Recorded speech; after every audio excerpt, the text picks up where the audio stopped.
تو میرے عزیز دو ایک باتیں آپ کی خدمت میں عرض کرنی ہیں۔ انسان جو ہوتا ہے نا، یہ کسی نہ کسی کے پیچھے چلتا ہے۔ سارے لوگ ہی کانوں کے کچے ہوتے ہیں، بس اتنا فرق ہوتا ہے، کچھ تھوڑے زیادہ کچے ہوتے ہیں، کچھ تھوڑے کم کچے ہوتے ہیں۔ انسان اپنے مزاج کے لحاظ سے تقلید کرنے کا، پیچھے چلنے کا مزاج رکھتا ہے۔ اس کی طبیعت ہوتی ہے، یہ کسی کی بات مانتا ہے، کسی کی سنتا ہے، پیروی مزاج ہوتا ہے۔ کچھ لوگ یہ بات مانتے ہیں کہ میں فلانے کو فالو کرتا ہوں، کچھ مانتے نہیں، لیکن سبھی کسی نہ کسی کے پیچھے۔ حضرت شیخ الاسلام خواجہ قمر الدین سیالوی رحمۃ اللہ علیہ کی خدمت میں ایک شخص نے آ کے کہا کہ آپ امام اعظم کی تقلید نہ کیا کریں، امام صاحب کی بات نہ مانا کریں۔ تو خواجہ صاحب شیخ تو تھے ہی، طریقت اور تصوف میں تو اللہ تعالیٰ نے انہیں دسترس عطا فرمائی تھی، وہ منطقی اور فلسفی بھی بڑے تھے۔ اس شخص نے کہا کہ آپ امام صاحب کی بات نہ مانا کریں۔ تو خواجہ صاحب بڑے دھیمے اور بڑے میٹھے انداز میں ہنس کے فرمانے لگے، تیری یہ بات مان لوں؟ اس نے کہا امام اعظم کی بات نہ مانے، تو فرمانے لگے تیری یہ بات مان لوں؟ تو بندہ غور سے دیکھنے لگ گیا، آپ فرمانے لگے خدا کے بندے، اگر تیرے جیسے بیوقوف کی بات مانی جا سکتی ہے تو امام اعظم تو صحابہ کے شاگرد ہیں۔ ہمارا مزاج ہے، کسی کے پیچھے چلتے ہیں۔ ہمیں ہمارے رب نے ہمارے اوپر رحمت کر دی، آسانی کر دی، کہا تمہیں رستہ آسان بتا دیتے ہیں۔ لَقَدْ كَانَ لَكُمْ فِي رَسُولِ اللَّهِ أُسْوَةٌ حَسَنَةٌ، تمہارے لیے نبی پاک کی زندگی میں بہترین نمونہ ہے، بہترین۔ آپ پڑھیں لوگوں کو، آپ کسی شخص کو پڑھیں گے، پھر اس پر جو تنقید ہو رہی ہوگی وہ تنقید برائے تنقید ہو یا تنقید برائے تعمیر ہو، آپ جب اس تنقید کو پڑھیں گے تو کہیں نہ کہیں آپ کو لگے گا کہ اس بندے میں قباحت بھی ہے، اللہ والوں کو چھوڑ کے۔ لیکن رسول پاک صلی اللہ علیہ وسلم کی ذات ایسی ہے کہ آپ حضور کو جس جہت سے بھی پڑھیں گے، جس انداز میں بھی پڑھیں گے، آپ کا کلیجہ ٹھنڈا ہوگا، دل کو اطمینان ہوگا، ذہن مطمئن ہوگا، اور اللہ تعالیٰ سینے کو فراخی عطا فرمائے گا۔ ہمارا چونکہ زیادہ تر مزاج جذبات میں رہنے کا ہے، طبیعت اس طرح کی ہے، ہم کچھ چیزوں کو باریک بینی سے سوچتے نہیں، گہرائی میں نہیں اترتے۔ رسول پاک صلی اللہ علیہ وسلم کو اللہ نے بڑی شانیں عطا فرمائی، حضور کو اللہ نے بڑی عظمتیں عطا فرمائی، بڑی۔ اللہ کے رسول صلی اللہ تعالیٰ علیہ وسلم امام الانبیاء ہیں۔ دیکھیں نا، کوئی آدمی کسی جماعت کی ایک چھوٹی سی تحصیل کا صدر ہوتا ہے تو وہ کارڈ بنوا لیتا ہے، اور اس پہ اس نے کئی جگہوں پہ لکھوایا ہوتا ہے کہ میں صدر ہوتا ہوں، یہ میں دنیا میں، تو لوگ اپنا کارڈ دے کے نا تو فوراً پہ میرا بھی مانگتے ہیں۔ تو میں کہتا ہوں میں نے تو کبھی بنوایا ہی نہیں، ضرورت ہی نہیں پڑی، کبھی بنوایا ہی نہیں، کارڈ کی کیا ضرورت ہے؟ اگر خوشبو ہو تو وہ آ جاتی ہے، اسے بتانا تھوڑی پڑتا ہے کہ میں خوشبو ہوں۔ تو ہوتا یہ ہے کہ چھوٹی سی تحصیل کا ایک شخص اور کسی جگہ اسے کوئی نمائندگی ہے تو وہ بات کرتا ہے، ہم تقریریں کر دیتے ہیں، آپ لوگ سن لیتے ہیں، ذرا غور تو کریں کیا کہہ رہا ہوں۔ کائنات میں سب سے بہترین انسان نبی اور رسول ہوتے ہیں، اور اللہ نے اپنے محبوب پاک کو نبیوں کا امام بنایا ہے۔ اس فضیلت کو سمجھیں۔ یہاں نا جو لوگ لاڈلا کہلاتا ہے نا کوئی بندہ کہ میں لاڈلا ہوں، ویسے یہاں لاڈلے بدلتے رہتے ہیں، کبھی کوئی لاڈلا ہوتا ہے، کبھی کوئی لاڈلا ہوتا ہے، ویسے یہاں لاڈلے بدلتے ہیں، لیکن جو لاڈلا ہوتا ہے نا وہ بتاتا بھی ہے کہ میں لاڈلا ہوں۔ اور کسی کا بھی کوئی لاڈلا ہو جائے تو وہ ناز نخرے دکھاتا ہے، رسول کریم اور رب کے لاڈلے محبوب ہیں۔ لیکن جو بات میں نے آپ کی خدمت میں عرض کرنی ہے، آپ اس پر توجہ کریں گے۔ حضور امام الانبیاء ہیں، اللہ کے محبوب ہیں، نبی پاک علیہ السلام کا پتھروں نے کلمہ پڑھا ہے، چاند حضور کے اشارے پر ڈوبتے ہوئے واپس لوٹ آیا ہے، سورج ڈوبتے ہوئے آ گیا ہے، چاند کے 2 ٹکڑے ہوئے ہیں، یہ ساری حضور کی شانیں۔ اللہ نے اپنے محبوب کو معراج عطا فرمائی ہے۔ لیکن ملت کے جوانوں، آپ کو پتہ ہے ہمارے نبی پاک کا سب سے پہلا تعارف کیا ہے؟ حضور کا سب سے پہلا تعارف یہ ہے کہ یہ صادق اور امین ہے۔ یہ سچ بولتے ہیں۔ حضور کے اسوہ نور کی پہلی بات جو لوگوں کے سامنے آئی تھی وہ یہ تھی کہ یہ صادق ہیں، یہ سچے ہیں، یہ جھوٹ نہیں کہتے۔ آپ کو پتہ ہے رسول پاک صلی اللہ علیہ وسلم سے پوچھا گیا تھا حضور مومن کنجوس ہوتا ہے؟ فرمایا کبھی ہو جاتا ہے۔ یا رسول اللہ مومن بزدل بھی ہوتا ہے؟ فرمایا کبھی ہو جاتا ہے۔ یا رسول اللہ مومن جھوٹ بولتا ہے؟ تو میرے کریم نے فرمایا نہیں، میرا مومن جھوٹ نہیں بولا کرتا۔ حضور کا جو پہلا تعارف ہے نا، یہ جو حضور کی 40 سالہ زندگی ہے نا، اسے نبی پاک علیہ السلام نے اپنی نبوت کی دلیل کے طور پر بیان فرمایا ہے۔ فرمایا فَقَدْ لَبِثْتُ فِيكُمْ عُمَرًا مِّن قَبْلِهِ أَفَلَا تَعْقِلُونَ۔ محبوب آپ ان سے کہہ دے میں نے تمہارے بیچ وقت گزارا ہے، تمہیں عقل نہیں؟ کوئی میری طرح کا سچا دیکھا ہے تو دکھاؤ۔ آج میری ملت کا سب سے بڑا مسئلہ جھوٹ ہے، سب سے بڑا مسئلہ اعتماد نہیں۔ بیوی اپنے شوہر سے کہتی ہے کہ تو تھوڑے پیسے دے لیا کر، تھوڑے ایک جوڑے پہ میں گزارا کر لوں گی، میرے ساتھ سچ تو بول۔ تو لاہور جاتا ہے تو لاہور کا بتا کے جا۔ ماں کہتی ہے پتر سے کہ پتر تھوڑی باتیں بتایا کر پر سچی بتایا کر۔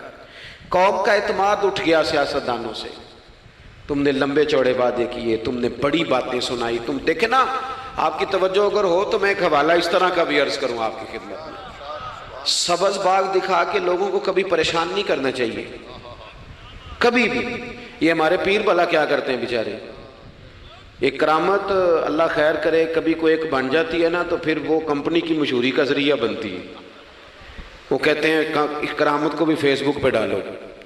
میں نا کراچی جا رہا تھا تو لاہور میں تھوڑا سا مریض ہوں، مجھے الرجی ہو جاتی ہے، زیادہ دیر بیٹھ نہیں سکتا، تو ایک کانفرنس میں مجھے شرکت کرنی تھی۔ تو ایئرپورٹ سے ہی میں نے دوستوں سے پوچھا موسم تمہارا کیسا ہے؟ کہنے لگے پیر صاحب بڑی گرمی ہے اور شدت ہے بڑی، اے سی چلا کے بھی گاڑی میں دقت ہے۔ تو میں نے کہا اچھا دعا کرتے ہیں اللہ بارش برسا دے۔ تو یہ دعا لاہور ہو رہی تھی، میں کراچی ایئرپورٹ پہ اترا تو بارش ہو رہی تھی۔ تو وہ جو مجھے لینے آئے تھے نا صاحب، وہ گاڑی میں ایک بندے کو کہہ رہے ہیں کہ وہ پیر صاحب نے لاہور آکھیا سی تو 1.5 گھنٹے جمی آ گیا ہے۔ وہ میں نے اسے کہا بس کر، اب آگے نہ بتا، ایسا نہ ہو کہ 2-4 لوگ آ جائیں کہ پیر صاحب جو کہتے ہیں وہ ہو جاتا ہے۔ جیڑے محرم راز حقیقت دے اور راز حقیقت کھول دے نہیں، جیڑے محرم راز حقیقت دے اور راز حقیقت کھول دے نہیں، اے جنہ ویکھیا نہیں او کرن گلاں، جنہ ویکھ لیا ہو تے بول دے ہی نہیں۔ اس لیے یہ اس طرح کرامتوں کو نا کمپنی کی مشہوری کا ذریعہ، ہمارے سیاستدان، ہمارے بڑے لیڈران وہ سبز باغ دکھا دیتے ہیں۔ آپ تھوڑی باتیں کریں، محدود کریں، مختصر کریں۔ دیکھیں اللہ کے محبوب علیہ السلام سے طائف والوں نے کہا تھا، جب حضور علیہ السلام نے دین کی تبلیغ کی تو سیرت میں یہ عنوان بھی ہمیں ملتا ہے، یا رسول اللہ صلی اللہ علیہ وسلم اگر آپ کو کل حکومت ملتی ہے تو ہمیں حصہ ملے گا؟ عرب کے لوگوں کا مزاج تھا نا، انہوں نے حضور سے کہا اگر کل کلاں حکومت ملتی ہے تو ہم شریک ہوں گے؟ تو حضور مسکرائے، اور میرے نبی پاک کو حکومت ملنے کا پاک کتنا زیادہ تھا کہ مکے سے ہجرت کر رہے ہیں، مدینہ شریف ابھی پہنچے نہیں، رستے میں سراقہ بن مالک سے کہہ رہے ہیں کسرا کے کنگن آئیں گے، یعنی حضور بتا رہے ہیں کہ سپر پاور بھی ساری یہاں آ جائے گی۔ حضور تو خندق والے دن ایک ہتھوڑا مارتے تھے تو فرماتے تھے روم فتح ہو گیا، دوسرا مارتے تھے تو کہتے تھے ایران فتح ہو گیا۔ یہ بخاری میں چیزیں آپ کو ملیں گی۔ حضور کو کامل یقین تھا کہ اذا جاء نصر اللہ والفتح، کامل یقین تھا کہ انا فتحنا لک فتحا مبینا، یہ ہوگا سارا کچھ۔ لیکن انہوں نے جب کہا نا ہمیں حصہ ملے گا تو حضور مسکرائے، فرمایا تم کہتے ہو حکومت تمہیں ملے گی؟ فرمایا بھائی سنو، حکومت اسے ملتی ہے جسے اللہ عطا کرتا ہے۔ بات ختم کر دی۔ سچ بولے زندگی میں، سچی بات کریں۔ اللہ کے رسول صلی اللہ علیہ وسلم نے ہمیں پہلا سبق سچ کا دیا، اسے سادی تقریر نہ سمجھنا، یہ عنوان دین ہے۔ اپنی زندگی سے جھوٹ کو نکال دیں۔ آپ جو تھوڑی باتیں کر لیں پر جو کہیں اس پر کھڑا ہونا سیکھیں، اپنی زندگی کے اندر استقامت کا نور لائیں۔ جوانوں، کبھی بھی جھوٹ کی بنیاد پر رشتے نہ قائم کرنا۔ آتے ہیں رشتہ دیکھنے والے تو کوئی باتیں سناتے ہیں، ہمارے گھر والے ہو بیٹا تو ولی ہوتا ہے، کیا بات ہے، اور پھر بعد میں یہ حالت ہوتی ہے کہ اماں کہتی ہے میں آپ بڑا سمجھانی ہے انہوں میری بھی نہیں سنتا، تو وہ رشتہ دیکھتے وقت تو آپ نے کہا تھا کہ بہت بڑا درویش ہے آپ، اور بچی والے بھی کچھ ایسے کام کرتے ہیں، رشتہ کرانے والے سے کہتے ہیں ہم نے کار بھی دینی ہے، کیوں آپ نے لالچ پیدا کیا، کیوں پہلے آپ نے خرابیاں کی؟ اپنی زندگی میں سچ بولیں، سچی بات کریں، کبھی بھی کوئی ایسا کام نہ کریں جس سے کہ لوگوں کی طبیعت ایسی ہو کہ لوگ سمجھیں کہ یہ لوگ تو غلط بیانی کے عادی ہیں۔ دیکھیں بخاری میں موجود ہے، سیرت کی تمام کتابوں میں الفاظ کے اختلاف کے ساتھ یہ اپنی اصل کے ساتھ یہ چیز ہر جگہ موجود ہے۔ حضرت ابو سفیان رضی اللہ تعالیٰ عنہ بعد میں مسلمان ہوئے، فرماتے ہیں میں جب شاہ روم کو حضور کا خط گیا تھا نا ہرقل کو، حضور صلی اللہ علیہ وسلم نے اس سے کہا کہ کلمہ پڑھ لو، خطوط لکھے نبی کریم نے، اس نے کہا یہاں ڈھونڈو کوئی عرب کا سردار اگر آیا ہو تو میں ملنا چاہتا ہوں۔ ابو سفیان کہتے ہیں میں بغرض تجارت وہاں موجود تھا، مجھے لوگ پکڑ کے بادشاہ کے پاس لے گئے، میں کلمہ نہیں پڑھتا تھا۔ جب کوئی کسی کا مخالف ہوتا ہے تو اس نے کوئی کہانی بھی یاد کی ہوئی ہوتی ہے، ان لوگوں نے کہانی بھی یاد کی ہوئی تھی، معاذ اللہ جادوگر ہیں، شاعر ہیں، یہ کہانیاں بھی سناتے تھے۔ کہتے ہیں کہ مجھے وہ لے گئے، بادشاہ کے سامنے کھڑا کر دیا۔ اب بادشاہ نے سوالات پوچھے، میں کوئی حق میں نہیں تھا کہ میں حق میں باتیں کرتا، میں تو اس وقت تک کلمہ نہیں پڑھتا تھا اور جو کفار کہتے تھے وہ ساری باتیں میں نے کرنی تھی۔ کہتے ہیں بادشاہ نے اپنے دربار میں کھڑا کر کے سوال کیے، بڑے سوال پوچھے، بڑے میں نے جواب دیے، بڑے سوال پوچھے، یہ بھی پوچھا کہ ماننے والے ان کے غریب ہیں کہ امیر ہیں؟ میں نے کہا نہیں، ماڑے ماڑے بندے ہیں، میلاد کے جلوسوں میں بھی ماڑے ماڑے بندے ہی جاتے ہیں، ماڑے ماڑے ہیں، غریب لوگ ہیں۔ اس نے یہ بھی پوچھا کہ ماننے والے بڑھ رہے ہیں یا گھٹ رہے ہیں؟ میں نے سارے جواب دیے۔ او ملت کے جوانوں، خدا را میری بات سننا۔ ابو سفیان کہتے ہیں غیروں کا دربار، سوال کرنے والا بھی کلمہ نہیں پڑھتا، ابھی جواب دینے والا بھی کلمہ نہیں پڑھتا۔ اس نے مجھ سے کہا کہ آپ نے بتایا کہ آپ رشتے میں چچا ہوتے ہیں، یہ بتاؤ وہ جنہوں نے اعلان نبوت کیا ہے کیا کبھی انہوں نے جھوٹ بھی بولا ہے؟ آج لوگوں نے نام نہیں بدل دیا جھوٹ کا، کچھ نے بہانہ نام رکھ دیا جھوٹ کا، جی میں نے بہانہ کر دیا تھا، کچھ کہتے ہیں جی وہ تو میں نے تو بس ایسے ہی بات، وہ تو میں نے مذاق کیا تھا۔ جھوٹ کے نام نہیں بدل دیے لوگوں نے۔ ابو سفیان کہتے ہیں مجھ سے بادشاہ کھڑا کر کے پوچھنے لگا کیا کبھی انہوں نے جھوٹ بھی بولا ہے؟ ابو سفیان کہتے ہیں کہ لمحے کے لیے میرے دل میں آیا کہہ دوں کہ بولا ہے، پھر میں نے کہا ایک تو یہ عرب کی وفاداری کے خلاف ہے، اور دوسرا میں کہوں گا وہ جادوگر ہیں تو شاید کو ایک سیکنڈ کے لیے توجہ کرے، میں کہوں گا وہ شاعر ہیں شاید کو توجہ کرے، اور مدینے والے نے جھوٹ بولا یہ تو مانے گا ہی کوئی نہیں۔ سنو سنو، جن چیزوں کو معمولی سمجھ کے ہم نے رائج کیا وہ ہمارا وقار لے گئی، دنیا ہم پر اعتماد نہیں کرتی۔ ہم اس ملک میں بستے ہیں جہاں زلزلہ بھی آئے تو غیر ملکی امداد کرنا چاہیں تو وہ کہتے ہیں حکومتوں کے ہاتھ میں نہیں دیں گے، خود جائیں گے۔ ہمارا یہ حال ہو گیا ہے کہ قوم پر اعتماد اٹھ گیا دنیا کا، ہمیں پلٹنا ہے، ہم نے دیکھنا ہے ہمارا رویہ کیا ہے، ہمارا انداز کیا۔ تھوڑی کر لیں باتیں، کوئی ضروری ہے صبح شام بولنا؟ تھوڑے کر لیں باتیں، تھوڑے دعوے کر لیں، کوئی ضروری ہے؟ سنو میرے عزیز، ابو سفیان کہتے ہیں کہ اس نے کہا کبھی جھوٹ بھی بولا ہے؟ میں سوچ میں پڑ گیا۔ بادشاہ نے پھر دہرا کے کہا سردار چپ کر گئے ہو، میرے آخری سوال کا جواب دو، کیا کبھی اس کریم نے جھوٹ بولا ہے؟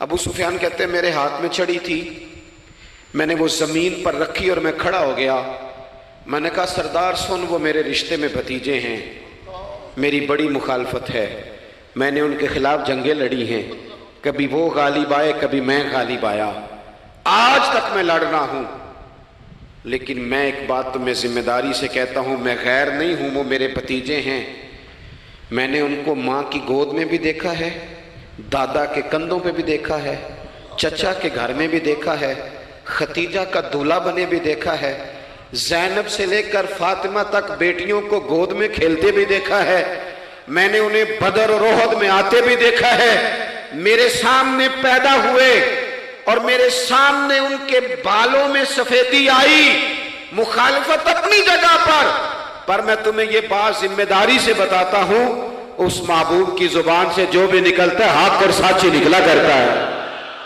وہ اسیر دشمن کی چاہ میں بھی، مخالفوں کی نگاہ میں بھی، وہ امی ہے، صادق ہے، معتبر ہے، میرا پیغمبر عظیم تر ہے، میرا پیغمبر عظیم تر ہے، میرا پیغمبر عظیم تر ہے۔ ابو سفیان کہتے ہیں میں یہ لفظ کہے تو کتنے ہی لوگ دربار میں رو پڑے، ایک سناٹا چھا گیا، کوئی صحابی نہیں وہاں، کوئی نعرہ لگانے والا نہیں، کوئی اپنا نہیں، لوگ رو پڑے۔ کہتے ہیں بادشاہ نے چادر اٹھائی کندھے پہ رکھی، کچھ دیر سوچتا رہا، پھر وہ چل دیا۔ میں نے پیچھے سے آواز دی، میں نے کہا تو نے اتنے سوال پوچھے، میں نے اتنے جواب دیے، کوئی رزلٹ بھی تو بتانا کیا نکلا، نتیجہ کیا ہے؟ تو بادشاہ نے پلٹ کے میری طرف دیکھا، کہنے لگا سردار نتیجہ تو نکل آیا نا یار، جس بندے نے بندوں سے جھوٹ نہیں بولا وہ یہ جھوٹ کیوں بولے گا کہ میں اللہ کا رسول بن کے آیا ہوں؟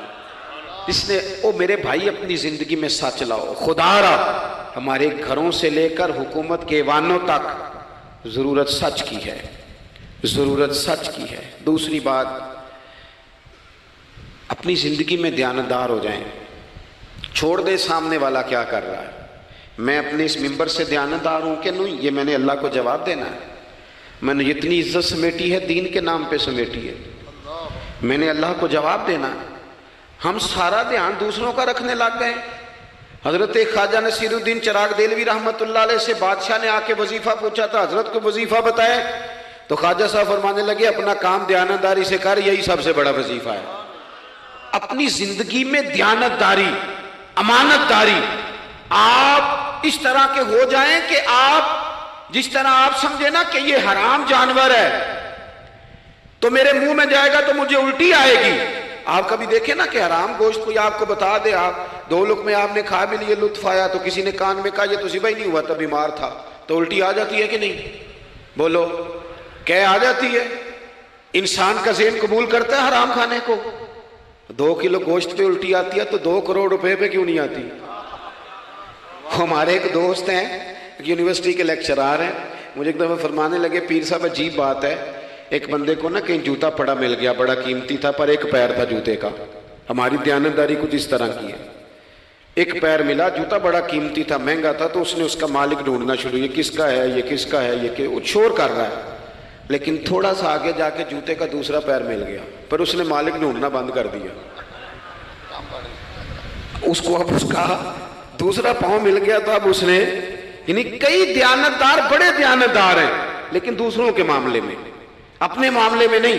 اپنی زندگی میں انصاف کریں۔ میں مسجد میں جمعہ پڑھاتا ہوں، میں نے ایک دن اپنے ایک مدرسے کے طالب علم سے پوچھا، بیٹا جمعرات کو میں نے پوچھا، میں نے کہا صبح جمعہ میں تقریر کیا کرنی ہے؟ کہتے میں جو فیصلہ نہیں کیتا۔ میں کہا تو بڑا مولوی ہے نا، میں چھوٹا، میں تو جمعہ پڑھا کے شام میں فیصلہ کر لینا بھی اگلے جمعے کی بیان کرنا ہے۔ کیوں؟ میں چاہتا ہوں میں ممبر سے دیانتدار رہوں، میں ایک ہفتہ تیاری کروں، میں نے قوم کو اللہ رسول کا دین بتانا ہے۔ میرا یہ مقصد تو نہیں ہے کہ 1 گھنٹہ مجھے ملے تو میں نے کسی طریقے سے اسے پار کرنا ہے۔ آپ اپنے کام کے ساتھ ہمیشہ دیانت کا مظاہرہ کریں۔ اگر آپ دیانتدار ہو جائیں، حضرت سعید بن عامر رضی اللہ تعالیٰ عنہ کو حضرت عمر نے کہا میں آپ کو ایک صوبے کا گورنر بنانا چاہتا ہوں، رو پڑے، فرمانے لگے اس قابل نہیں ہوں۔ آپ کہیں مجھے بھی آپ کہہ دیں کہ فلانا عہدہ ملتا ہے تو تیار ہے ساری دنیا ہی، کون انکاری ہے اس کام سے، سب تیار بیٹھے، لیکن روتے تھے لوگ کا جناب میں کہاں کر سکتا ہوں۔ حضرت عمر نے لگا دیا حمص کا گورنر۔ کچھ مہینوں کے بعد حضرت عمر تشریف لے گئے، جا کے پوچھا کہ کیسا ہے، تو پہلے تو ایک لسٹ منگوائی حضرت عمر نے، کچھ مال آیا ہے تو مختلف صوبوں میں بانٹنا ہے، غریبوں کی لسٹ لاؤ۔ ان کے صوبے کی لسٹ آئی تو تیسرا نام گورنر صاحب کا تھا۔ وہ کہا تمہارا گورنر مسکینوں غریبوں میں؟ کہنے لگے حضرت صاحب جو لسٹ بنانے والے تھے وہ کہنے لگے اب ان کے وجود پر جو کپڑے ہیں جگہ کوئی نہیں بچی، پیوند کہاں لگانے ہیں۔ دامان توکل کی یہ خوبی ہے کہ اس پر پیوند لگے ہوتے ہیں پر دھبے نہیں ہوتے، پیوند لگے ہوتے ہیں پر دھبے نہیں ہوتے۔ حضرت عمر نے معلومات کی ان کے صوبے میں جا کے، تمہارا گورنر کس طرح کا ہے؟ عرض کی حضور 4 شکایتیں، یہ جمہوریت ہے، آج تو ہر سیاسی جماعت میں ڈکٹیٹرشپ ہے، آج کہاں جمہوریت ہے؟ آج تو آپ جتنے شاہ کے وفادار ہو جائیں گے اتنا اچھا عہدہ لیں گے، جتنا مرضی قابل بندہ ہو جماعت کے اندر، لیکن اگر وہ پورا تابع دار نہیں تو نظام نہیں چلتا، جتنا مرضی قابل ہو۔ حضرت سعید بن عامر رضی اللہ تعالیٰ عنہ 4 شکایتیں، عام آدمی شکایتیں کر رہے ہیں۔ حضرت عمر نے کہا کون کون سی؟ انہوں نے کہا جی پہلی شکایت یہ ہے کہ ہمارے گورنر، توجہ ہے میرے بھائیوں کی، انہوں نے کہا جی پہلی شکایت یہ ہے کہ گورنر صاحب صرف دن کو ملتے ہیں، انہیں رات کو بھی لوگوں سے ملنا چاہیے۔ دوسری شکایت یہ ہے کہ جب شروع میں آئے تھے تو فجر کے بعد بیٹھ جاتے تھے، مسائل سنتے تھے، اب سورج نکلنے پر اشراق چاشت کے ٹائم 8، 9، 10 بجے آتے ہیں۔ تیسری شکایت یہ ہے کہ ہفتے میں ایک دن ملتے ہی نہیں۔ چوتھی شکایت یہ ہے کہ کبھی کبھی ایسے رونے لگتے ہیں، بیٹھے بیٹھے بے ہوش ہو جاتے ہیں، تو آپ نے دیوانہ آدمی ہمیں دے دیا ہے۔ حضرت عمر فاروق رضی اللہ تعالیٰ عنہ نے حضرت سعید بن عامر کو مجمع میں پوچھا، جناب آپ پبلک کے نمائندے ہیں، آپ کو سوالوں کے جواب دینے چاہیے، بتلائیے نا۔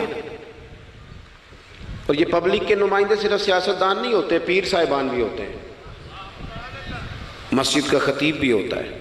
اگر حضرت عمر سے پوچھا جا سکتا ہے کرتا کہاں سے آیا، تو پیر صاحب سے بھی تو پوچھا جا سکتا ہے نا، ان کو بھی جواب دینا چاہیے، ان کو بھی بتانا چاہیے، اس لیے کہ وہی تو دعویٰ کر رہے ہیں فقر بتانے کا۔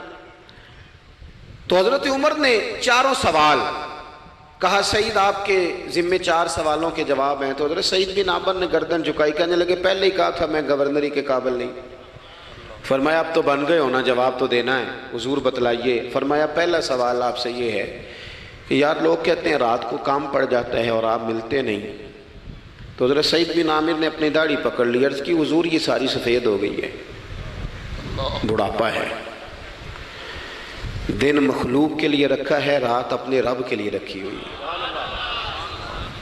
اگر پھر بھی کسی کو شوق ہو تو سعید بن عامر جب بھی ملے گا مسجد میں ملے گا، ساری رات بارگاہ ربوبیت کی او سنگیو تھوڑا مسلح بھی یار مضبوط کر لو، تھوڑا سا نا، ہم نہ تھک گئے ہیں فون سن کے۔ بہت سارے لوگ ایسے ہیں جن کے وجود نہیں اتنی تھکے جتنے دماغ تھک گئے، کمنٹس پڑھ کے، کمنٹس دے کے، رائے دے کے، بڑے بڑے باصلاحیت لوگوں کے حافظے کمزور ہو گئے۔ خدا را اپنی صلاحیتوں کو زنگ لگا لو گے۔ یہ تو جتنے لوگ ہیں میڈیا چلانے والے، ان کو تو میڈیا چلانا ہے، اور اب تو پتہ نہیں کتنے چینل اور کتنے لوگ اور سوشل میڈیا پہ کتنے، اور ادھر کتنے تو ادھر کتنے۔ خدا را کچھ وقت اگر مصلی پہ ملے تو آپ یقین کریں روح تازہ ہو جاتی ہے۔ لمبی لمبی دعائیں مانگیں، اپنے رب کو اپنے دکھ سنائیں، رسول پاک کی بارگاہ میں یہ نذرانے پیش کریں، آپ محسوس کریں گے وجود طاقتور ہوگا۔ حضرت سعید بن عامر کہنے لگے رات مصلی پہ گزارتا ہوں۔ دوسرا سوال آپ سے یہ کرنا تھا کہ یہ لوگ کہتے ہیں کہ آپ پہلے فجر میں آ جاتے تھے، اب اشراق چاشت کے بعد 9، 10 بجے نکلتے ہیں۔ تو حضرت سعید بن عامر نے گردن جھکائی، کہا یہ میرا راز تھا، میری پرائیویٹ بات تھی۔ کہا جناب اب تو لوگوں کا سوال ہے۔ تو آپ فرمانے لگے میرے گھر میں خادم کوئی نہیں، غریب آدمی، بیوی بیمار ہو گئی ہے، 35 سال اس وفادار عورت نے میری ڈیوٹی کی ہے، بیماری میں چھوڑ دوں تو وفاداری تو نہیں نا۔ سویرے اٹھتا ہوں، گھر کا کام کرتا ہوں، پھر بیوی کے لیے ناشتہ بناتا ہوں، اسے کھانا کھلاتا ہوں، تیاری کرتے آتے دیر ہو جاتی ہے۔ دوسرے سوال پر لوگ رو پڑے۔ کہا تیسرا اعتراض آپ پہ یہ ہے کہ ہفتے میں ایک دن ملتے نہیں۔ تو حضرت سعید بن عامر کہنے لگے میں نے کہا تھا میرا پردہ نہ کھولا جائے، میں بڑا راضی ہوں رب کی عطاؤں پہ، میں کیوں کسی کے سامنے اپنا دکھ بیان کروں۔ گردن کو جھکا دیتا ہے خیرات کا پتھر، جہاں میں مانگنے والوں کے سر کبھی اونچے نہیں ہوتے، اور غیرت ہے بڑی چیز جہانے تگ و دو میں، پہناتی ہے یہ فقر کو تاج سردارا۔ آپ موقع دیں جی، بڑی مہربانی، چھوڑ دیں جی، تھوڑی 1 منٹ صرف جی ہمیں دیں، بولیں نہیں پیار سے جی، ناراض نہیں ہونا، آپ ہمیں موقع دیں۔ بات بھی اب تقریباً قریب ہونے کے قریب آئی۔ کہا حضرت سیدنا سعید بن عامر رضی اللہ تعالیٰ عنہ نے فرمانے لگے میں نے کہا تھا یہ میرا پردہ ہے، یہ نہ سنایا کریں آپ دکھ لوگوں کو۔ یہ غریب کہتے ہیں میں کسی امیر کے ساتھ لگ جاؤں گا تو کچھ بھی نہیں بنتا، چھوڑ دیں آپ، دکھڑے رب رسول کو سناؤ، خیرات بھی ملے گی اور عزت بھی ملے گی۔ وہ دیں گے اور کسی کو بتائیں گے بھی نہیں۔ حضرت سعید بن عامر رضی اللہ تعالیٰ عنہ سے تیسرا سوال ہوا، کہا جناب آپ ہفتے میں ایک دن ملتے نہیں، تو فرمانے لگے میرا راز تھا پر بتا دیتا ہوں، جوڑا ایک ہی ہے میرے پاس، ہفتے میں ایک دن دھو لیتا ہوں، پھر بیوی کے کپڑے پہن کے سارا دن بیٹھا رہتا ہوں، اگر دوسرا جوڑا ہو تو یہ کام نہ کروں۔ حضرت عمر رو پڑے، کہا جلدی سے چوتھے سوال کا جواب بھی دے، کبھی کبھی روتے ہو تو بے ہوش ہو جاتے ہو۔ وہ پھر رو پڑے، عرض کرنے لگے حضور 40 سال کی عمر میں کلمہ پڑھا، میرے سامنے حضرت خبیب کو پھانسی دی گئی مکے میں، جب وہ اپنی پچھلی غلطیاں یاد آتی ہیں تو پھر رو پڑتا ہوں، یاد ماضی عذاب ہے یا رب، میں تکلیف میں آ جاتا ہوں، سوچتا ہوں اگر اللہ نے سوال کیا تو کیسے جواب دوں گا، اس لیے برداشت نہیں ہوتا تو رو پڑتا ہوں۔ چاروں سوالوں کے جواب دیے تو حضرت سعید بن عامر کہنے لگے اب آپ نے مجھ سے سوالوں کے جواب تو لے لیے، اب میری سزا کا بھی تو اعلان کرے نا، بتائیں نا۔ تو حضرت عمر نے ہاتھ اٹھائے اور کیا لفظ کہے، کہے اللہ میرے نبی کی امت کو اس طرح کے کچھ اور لوگ بھی عطا فرما، کچھ اپنی زندگی میں دیانتدار ہو جائیں۔ تیسری بات آپ کی خدمت میں عرض کرنی ہے، رسول پاک صلی اللہ تعالیٰ علیہ وسلم نے نا ہمیں خالص کیا ہے، حضور کا سارا دین اخلاص کا درس دیتا ہے۔ یہ جو ریاکاری ہوتی ہے نا، نوجوانوں میری بات پہ غور کرنا، یہ جو ریاکاری ہوتی ہے نا، یہ بنیادی طور پر اداکاری ہوتی ہے۔ اداکاری بندہ زیادہ کر نہیں سکتا، تھک جاتا ہے۔ مخلص زندگی وہ ہوتی ہے جو آپ نارمل جیتے ہیں۔ مخلص آپ ہوتے ہیں جب آپ اپنی والدہ کے پاس نہیں بیٹھے ہوتے، آپ نے جب 5 اسٹار ہوٹل میں روٹی کھانی ہے نا تو پھر آپ کو پلیٹ کے ساتھ ٹیشو پیپر بھی ساتھ رکھنا پڑتا ہے، پھر رج کے روٹی کھائی بھی نہیں جاتی۔ رج کے کب کھائی جاتی تھی؟ میں ایک جگہ مجھے بڑے اچھے ہوٹل میں رکھا گیا اور مجھے بڑا انہوں نے محبت کی، تو جب میں لوٹ رہا تھا نا واپس پاکستان تو مجھے کہہ رہے تھے آپ کو مزہ تو آیا ہوگا، میں نے کہا نہیں جی، سچ پوچھیں تو پھر یہ ہے کہ مزہ جب ہی آتا تھا جب اماں سویرے روٹیاں پکاتی تھی، وہ کہندی سی پتر ہے پیڑا نہ اتنے کول ہی لے آ، تو اس کے پاس بیٹھتے تھے، تو پھر اماں جب سالن دیتی تھی تو کہتی تھی ہور نہیں ملنا، دوجیاں نوں بھی دینا ہے۔ اور پھر لطف اس وقت آتا تھا جب بار بار کہتے تھے اماں جی چلو تھوڑا جاتے تھے ہونا ہونا تھوڑا جا، تو پھر اماں کئی دفعہ کہتی تھی کہ میں نے وہ اس سے نکال کے فریج میں رکھ دیا، بڑے بھائی نے کام سے آ کے روٹی کھانی ہے، اب یہ برتن ہے اسی کو صاف کر لے۔ او بھائی میں نے اپنے ابا جی کو دیکھا خودداری کر، میں نے ایک دن ان سے پوچھا میں کہ ابا جی تو انہوں پسند کی ہے، ہم پڑھتے تھے نا انٹرویو اخباروں میں تو 2-4 سوال ہر بندہ پوچھتا تھا، اب تو انٹرویو زیادہ لوگ لیتے ہیں تو اب تو کبھی اتنا موقع ہی نہیں ہوتا، کس کا سنیں کیا کریں، یہ تو چھوڑ دیا کام۔ اخبار میں کبھی انٹرویو آتا تھا تو مسجع مکفہ ہوتا تھا، لکھنے والے بھی اچھے ادیب ہوتے تھے، جملے چبھتے نہیں تھے طبیعت میں، تو 2-4 سوال بڑے ضروری ہوتے تھے، پھول کون سا پسند ہے، کھانے میں کیا پسند ہے، رنگ کون سا پسند ہے، یہ 2-4 سوال ہر ایک سے ہوتے تھے۔ میں نے اپنے والد صاحب سے ایک دن پوچھا میں کہ ابا جی تو انہوں پسند کیے، تے فرمان لگے پتر جے تے لگی ہوئے بھوک تے پھر ہر تے جے نہ لگی ہوئے تے پھر نخرے ہی نخرے نے، تو اس لیے بھوک لگی ہو۔ وہ ہمیں پتہ کیا بتاتے تھے، میں آج بھی نا بہت ساری چیزیں گاڑی میں رکھ لیتا ہوں، آج بھی جو کھانا اپنی مرضی سے کھاتا ہوں وہ پیٹ بھر کے کھایا جاتا ہے، جو تصویروں کی شدت سے باہر ہوتا ہے وہ کھایا جاتا ہے، اس کو آپ قبول کر لیتا ہے آپ کا وجود۔ یاد رکھنا میرے عزیز، میرے نبی پاک صلی اللہ علیہ وسلم نے فرمایا ہے بہترین روٹی وہ ہے جو تو اپنے ہاتھوں کی کمائی سے کھاتا ہے، وہ بہترین رزق ہے جو تو، اور حضور نے فرمایا اللہ کے نبی حضرت داؤد محنت کر کے کھانا کھاتے، دعوتوں پہ جا جا کے تو بندہ بیمار رہنے لگ جاتا ہے، وہ تو کام ہی ختم ہو جاتا ہے۔ والد صاحب کہا کرتے تھے کہ لو میں پا دیتے نے تو انہوں دانے پڑھولے چ تے ماں تہاڈی نے تو انہوں 4 پا دیتا ہے، لو ان تو انہوں پرواہ نہیں ساریاں گرمیاں، موج کرو، یہ اصل تھا ہمارا، اس پہ واپس آ جائیں، اس پہ آ جائیں، یہ صحت افزا روٹیاں یہ کھائیں، بڑی گاڑیوں کا اور بڑی چیزوں کا شوق چھوڑ دیں، محنت ڈٹ کے کریں، لیکن زندگی اصل پہ لے آئیں، اصل زندگی خالص ہوتی ہے۔ میرے نبی پاک صلی اللہ علیہ وسلم نے فرمایا ریاکار، میں پوری حدیث نہیں سناتا اشارہ کرتا ہوں، حضور نے فرمایا ریاکار اگر عالم بھی ہو ریاکار اگر سخی بھی ہو، حتیٰ کہ صحیح حدیث میں فرمایا ریاکار شہید بھی ہو اور ماری جائے اس نیت سے کہ لوگ مجھے شہید کہیں گے، تو فرمایا صبح قیامت اللہ ان اعمال پر بھی اجر عطا نہیں کرے گا۔ اپنی زندگی میں اخلاص پیدا کرے، اور جب خلوص آتا ہے، جب للہیت آتی ہے، مشکل ترین خلافت حضرت ابوبکر صدیق کی ہے۔ یہ جو حضرت عمر نے بڑی اعلیٰ خلافت کی ہے نا، یہ بنیادیں حضرت ابوبکر نے مضبوط کر کے دی تھی۔ فتنوں کے تو سر کچل دیے تھے حضرت صدیق اکبر نے، اب حضرت عمر کے لیے کام کرنا انہوں نے آسان کر دیا تھا۔ میں اکثر کہا کرتا ہوں کہ حضرت عمر کی خلافت کی مضبوطی میں بڑا کردار حضرت ابوبکر صدیق کا ہے۔ اگر وہ مضبوطیاں نہ کرتے اتنی تگڑی تو کام آگے چلتا نہیں تھا۔ حضرت سیدنا ابوبکر صدیق کو بڑے فتنوں کا سامنا تھا، ختم نبوت کے محاذ پر کام کرنا ہے، منکرین زکوٰۃ پیدا ہو گئے، امت کو سنبھالنا ہے۔ یہ ساری ڈیوٹیاں کر کے نا دنیا سو جاتی تھی، وہ دنیا سو جاتی تھی، حضرت صدیق اکبر ایک نابینا مائی کے گھر میں جھاڑو دینے چلے جاتے تھے۔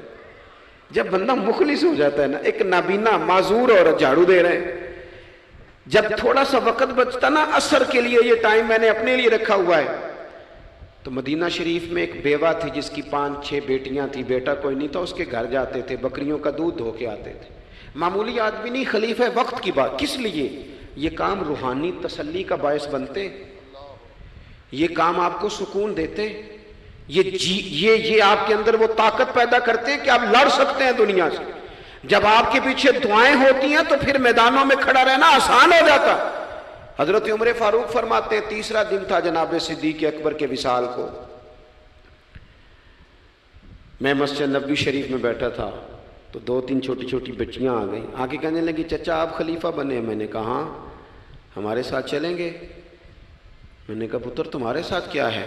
کہنے لگے ابو بکر صدیق عصر کے بعد ہمارے گھر آتے تھے، ہمارا بھائی کوئی نہیں، باپ انتقال کر گئے، بکریوں کا دودھ دھو کے دے جاتے تھے، کچھ بیچ کے گزارا کر لیتی تھی، کچھ پی لیتی تھی۔ 3 دن سے میری ماں رو رہی ہے، میری بہنیں روتی ہیں، اکھاں جدوں میٹیاں زمانہ مینوں روے گا، اونج تے بے قدراں کچھ قدر نہ جاتی، کیتی خوب تسلی ہو، لیکن اکھاں جدوں میٹیاں زمانہ مینوں روے گا، اپنا تے اپنا بیگانہ بھی مینوں روے گا، جدوں نہ میں دسیا میں خاراں نوں میخانے وچ، پھر جام ٹوٹ جان گے تے میخانہ مینوں روے گا، کئی لک لک رون گے تے کئی بک بک رون گے، گلیاں دا یانا تے سیانا مینوں روے گا۔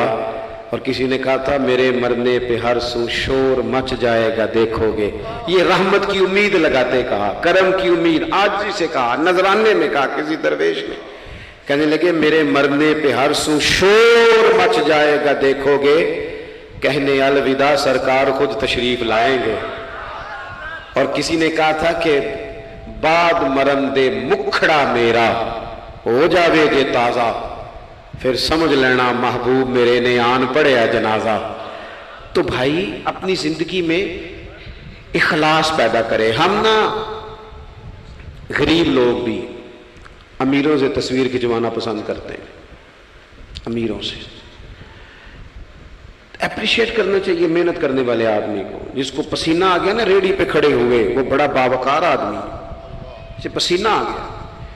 میں ابھی بھی کبھی کبھی جوتا گنڈوا لیتا ہوں، چونکہ میں نے دیکھا ہے میرے ابا جی مجھے کہتے تھے لے جا جتیاں توڑے پا کے ساریاں گنڈا لیا، تو یاد ہے تو میں ابھی بھی چلا جاتا ہوں۔ تو ہمارے ایک پرانے موچی ہیں، میں ان کے پاس ایک دن، وہ بڑے خوددار آدمی، 5 روپے کے 10 دے دے نا، وہ ان کو 10 دے دو، کہتے چوکا اپنے 5 روپیے۔ وہ ایک شاعر بیٹھے تھے نا، تو شاعر بھی بیچارے کئی اسی طرح کے ہوتے ہیں، ناراض نہ ہو جائیں شاعر، لیکن وہ کئی دفعہ نا ان کو بھی دیکھ کے لگتا ہے کہ کئی دنوں سے بیچارے نے روٹی نہیں کھائی۔ تو وہ موٹی چادر لیے گرمیوں میں کسی چوک میں بیٹھا تھا نا شاعر، تو کوئی بندہ جاتے ہوئے 5 روپے دے گیا، اس نے کہا یہ کیا ہے؟ کہنے لگا کھانا شانا کھا لینا، پر شاعر نے کمال بات کی، اس نے کہا یہ آرزوئے کرم اور میں آپ سے کروں، یہ آرزوئے کرم اور میں آپ سے کروں، یہ بھیک اس کو دیجئے جس کا خدا نہ ہو۔ اور میرے اعلیٰ حضرت کیا کہتے ہیں؟ کہتے ہیں کروں مدح اہل دول رضا،